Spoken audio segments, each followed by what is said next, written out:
ପୂର୍ଣ୍ଣିମା ହେବାକୁ ଆଉ ମାତ୍ର 2 ଦିନ ବାକି ରହିଥାଏ। ଆଉ ସମସ୍ତ ଚଢ଼େଇମାନେ କାର୍ତ୍ତିକ ପୂର୍ଣ୍ଣିମାରେ ଡଙ୍ଗା ଭସେଇବା ପାଇଁ ନୂଆ ନୂଆ ଡ୍ରେସ୍ କିଣିଥିଲେ।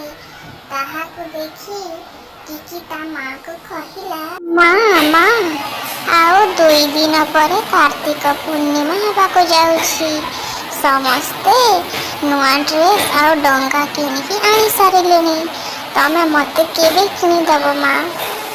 ହଁ ଟିକି, ମୁଁ ତତେ ନୂଆ ଡ୍ରେସ୍ କିଣିଦେବି ଭାବୁଥିଲି, ହେଲେ କ'ଣ କରିବୁ, ମୋ ପାଖରେ ତ ଏବେ ଟଙ୍କାଟିଏ ବି ନାହିଁ। ମୁଁ ତତେ କେମିତି ନୂଆ ଡ୍ରେସ୍ କିଣିଦେବି? ମା, ତମେ ସାଉକାର ଠାରୁ କିଛି ଟଙ୍କା ଧାରରେ ଆଣିଥାଅ ଆଉ ମୋ ପାଇଁ ନୂଆ ଡ୍ରେସ୍ କିଣି ଦେଇଥାଅ। ହେଲେ ଟିକି, ମୁଁ ଯଦି ସାଉକାର ଠାରୁ ଟଙ୍କା ଧାରରେ ଆଣିବି, ତାହେଲେ ସେ ମୋତେ କାମ କଲା ଟଙ୍କା ନ ଦେଇ ସେ ଟଙ୍କାକୁ କାଟିଦେବ। ଆଉ ଆମ ଘର କେମିତି ଚଳିବ ତୁ କହିଲୁ? ଏହା ପରେ ଟିକି ବହୁତ ମନ ଦୁଃଖ କଲା ଆଉ ସେ କିଛି ଭାବିବାକୁ ଲାଗିଲା। ମା ମା, ମୁଁ ଗୋଟେ କଥା ଭାବିଛି, ତମେ ଯଦି ରାଜି ହବ ତାହେଲେ ଆମେ ସେଇଆ କରିବା। ତମେ ସାଉକାର ଠାରୁ କିଛି ଟଙ୍କା ଧାରରେ ଆଣିବ ଆଉ 2 ଦିନ ପରେ କାର୍ତ୍ତିକ ପୂର୍ଣ୍ଣିମା ଅଛି। ଆମେ ସେଇ ଟଙ୍କାରେ ଡଙ୍ଗା ବେପାର କରିବା ଆଉ ସାଉକାରକୁ ତାଙ୍କ ପଇସା ଫେରେଇ ଦେଇ ଯାହା ବଳିବ ସେଥିରେ ଆମେ ନୂଆ ଡ୍ରେସ୍ ଆଉ ଡଙ୍ଗା କିଣିବା। ହଁ ଟିକି, ହେଲେ ତୁ ଏକଥା ଆଗରୁ କାହିଁକି କହିଲୁନି?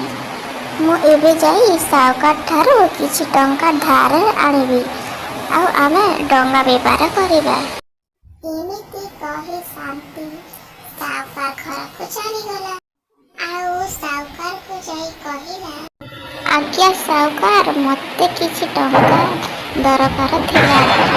ମୁଁ କାର୍ତ୍ତିକ ପୂର୍ଣ୍ଣିମାରେ ଡଙ୍ଗା ବେପାର କରି ଆପଣଙ୍କ ଟଙ୍କା ସୁଝିଦେବି। ମୋତେ କିଛି ଟଙ୍କା ଧାରରେ ଦେଇଥାଅ। ଆରେ ଶାନ୍ତି, ତୁ କ'ଣ ସବୁବେଳେ ଟଙ୍କା ଧାରରେ ମାଗୁଛୁ? ମୁଁ କେମିତି ଦେଇପାରିବି? ଯଦି ତୁ ଟଙ୍କା ଧାର ନେଇ ଟଙ୍କା ନ ସୁଝିଲୁ ତାହେଲେ କ'ଣ କରିବି? ଆଜ୍ଞା ସାହୁକାର, ମୁଁ ଯଦି ଟଙ୍କା ସୁଝି ନ ପାରିବି ତାହେଲେ ଆପଣଙ୍କ ଘରେ ପ୍ରତି ମାସରେ କାମ କରି ଆପଣଙ୍କ ଟଙ୍କା ସୁଝିଦେବି। ହଉ ହଉ, ଠିକ୍ ଅଛି, ମୁଁ ତୋ କଥା ଶୁଣି ତତେ କିଛି ଟଙ୍କା ଧାରରେ ଦେଉଛି। ଯେମିତି କାର୍ତ୍ତିକ ପୂର୍ଣ୍ଣିମା ସରିବା ପରେ ତୁ ମୋତେ ଟଙ୍କା ଦେଇଦେବୁ।